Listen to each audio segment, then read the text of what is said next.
glories to Srila Prabhupada, Hari Hari Bol. All glory to Babaji.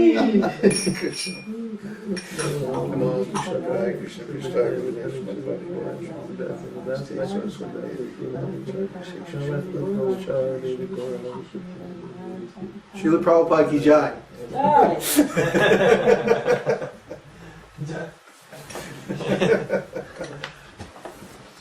Hare Krishna. Let's see. Still broadcasting? Sound is okay? Yeah, still going. Okay. So, this is our first Sunday satsang from our little cabin in the woods near Kurarehue. I'll get that yet.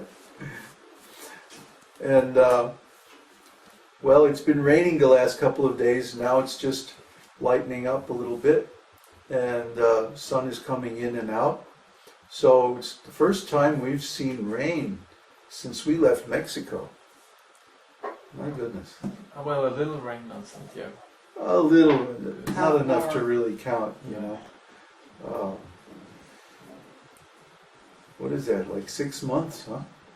Almost. Yeah. Almost 6 months with no rain.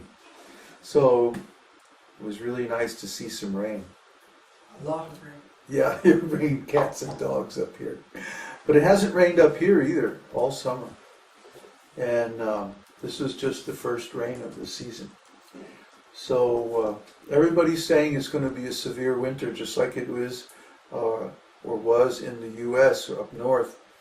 You know, our winters and summers are reversed down here. So we're just going into autumn.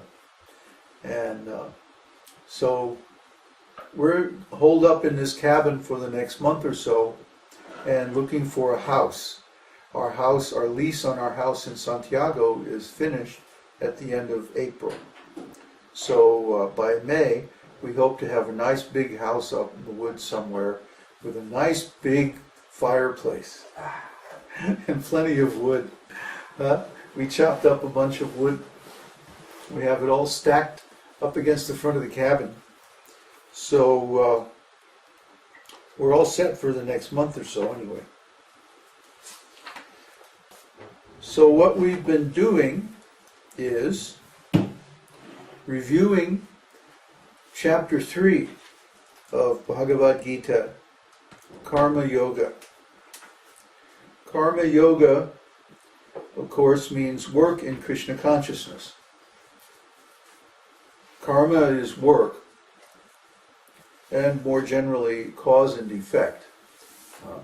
So work and its results are karma. And yoga, of course, means joining our consciousness with the Supreme Consciousness. Yogo yukta prasanatma, nasochati nakakshati.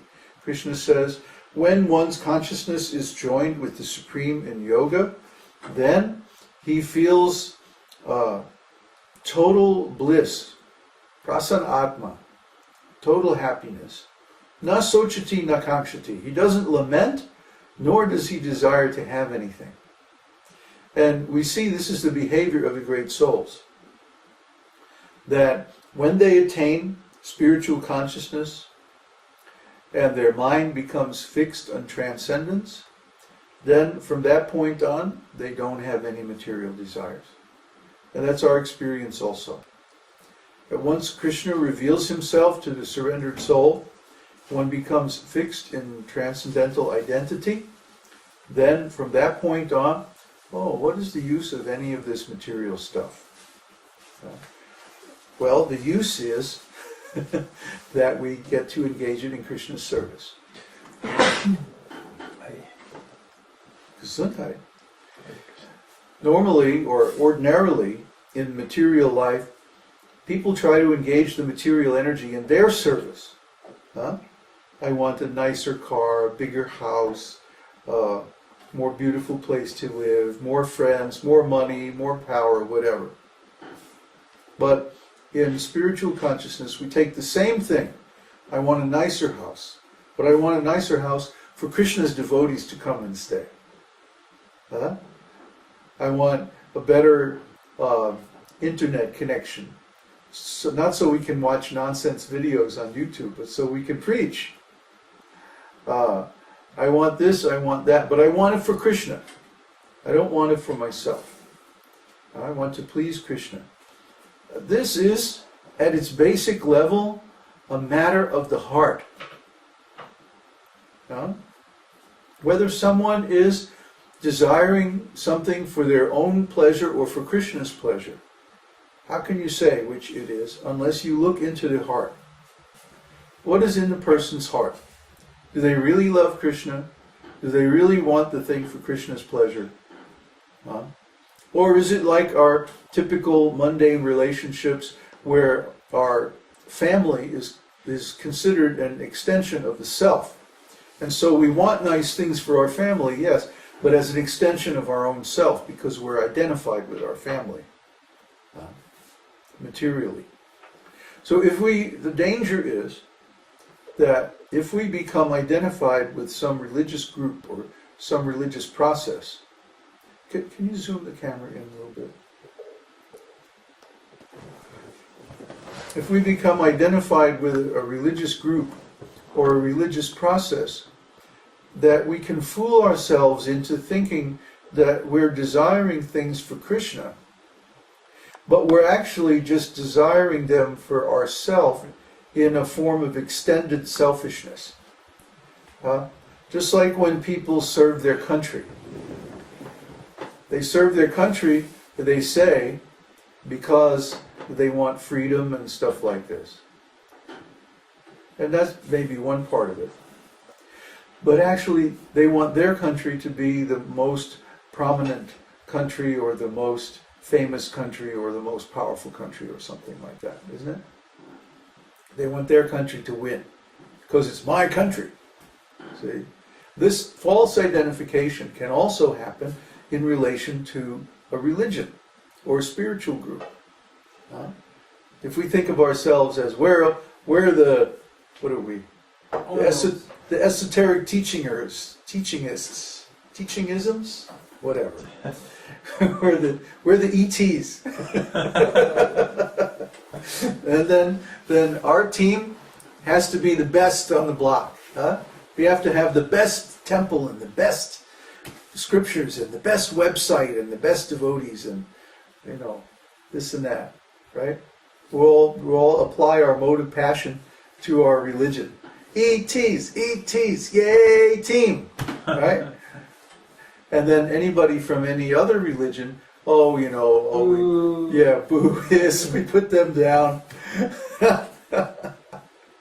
See, this is how the mundane identification can become attached even to a religion, even to a spiritual path.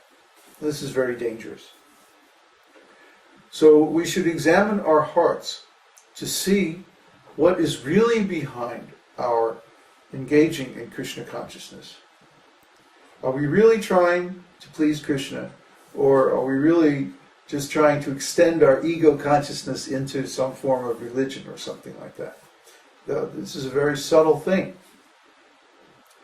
It tripped up my godbrothers completely. They became completely identified with their organization. In fact, they'll even say things like, ISKCON is transcendental.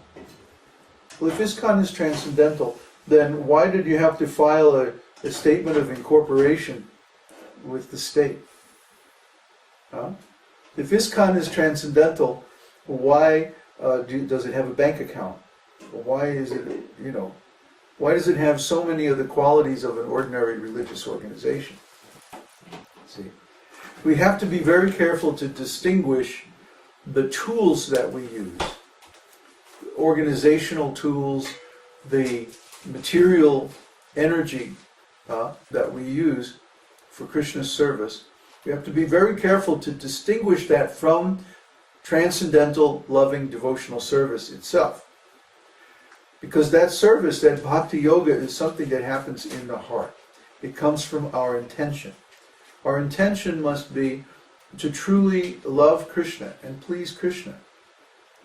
We want Krishna to be happy.